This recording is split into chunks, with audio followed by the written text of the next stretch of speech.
Bharatiya Janata party का सबसे बड़ा काम है साजिश करना, षड्यंत्र करना। अगर एसआईआर की बात थी तो ये 1 साल पहले भी लाई जा सकती थी, प्रदेश में समय भी मिल सकता था, लेकिन जानबूझ करके जब उन्हें पता है कि बिहार की जनता उनके खिलाफ है तो एसआईआर के बहाने ये बड़े पैमाने पर वोट काटना चाहते हैं। भारतीय जनता पार्टी के लोग हकमारी तो करते ही हैं, लेकिन अब मतमारी भी कर रहे हैं। जो मतदान का अधिकार है उसको भी छीनना चाहते हैं लोग। भारतीय जनता पार्टी का सबसे बड़ा काम है साजिश करना, षड्यंत्र करना।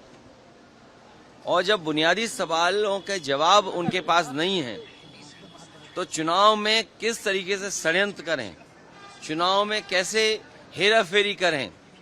अगर एसआईआर की बात थी तो ये 1 साल पहले भी लाई जा सकती थी, प्रदेश में समय भी मिल सकता था, लेकिन जानबूझ करके जब उन्हें पता है कि बिहार की जनता उनके खिलाफ है तो एसआईआर के बहाने ये बड़े पैमाने पर वोट काटना चाहते हैं। और जो आज एफिडेविट मांग रहे हैं कांग्रेस पार्टी के नेता राहुल गांधी जी से, समाजवादी पार्टी ने लगभग 2 साल पहले 18,000 वोट ऐसे जो डिलीट किए गए थे, जो 2019 में वोट जिन्होंने डाला था, 2022 के जब चुनाव में गए तो वो डिलीट रहे, उसकी हमने एफिडेविट के साथ जानकारी दी और शिकायत की।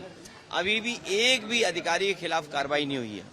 अगर एक भी जिलाधिकारी या वरिष्ठ अधिकारी के खिलाफ कार्रवाई हो जाएगी तो किसी भी नागरिक का वोट नहीं काटा जाएगा। ये हकमारी तो करते ही थे, ये भारतीय जनता पार्टी के लोग हकमारी तो करते ही हैं, लेकिन अब मतमारी भी कर रहे हैं। जो मतदान का अधिकार है उसको भी छीनना चाहते हैं लोग। ये फतेहपुर में जो कुछ हुआ है वो दुर्भाग्यपूर्ण है। और भारतीय जनता पार्टी पे जब अपनी उपलब्धियां खत्म हो जाती हैं तो उनका वो सोची समझी जो रणनीति है जो अंग्रेजों से लिया उन्होंने, भारतीय जनता पार्टी की पूरी विचारधारा अंग्रेजों से दी गई है। डिवाइड एंड रूल, हिंदू मुसलमान के बीच में नफरत फैलाना।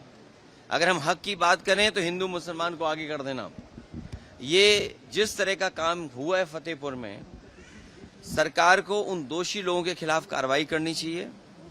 जितने लोग वीडियो विजुअल्स में दिखाई दे रहे हैं उन सबको जेल भेजना चाहिए।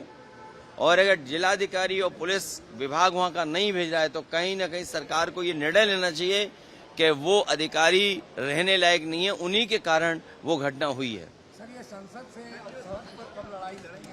अब ये लड़ाई लगातार चलती रहेगी क्योंकि लंबी लड़ाई है, लगातार चलते रहना पड़ेगा।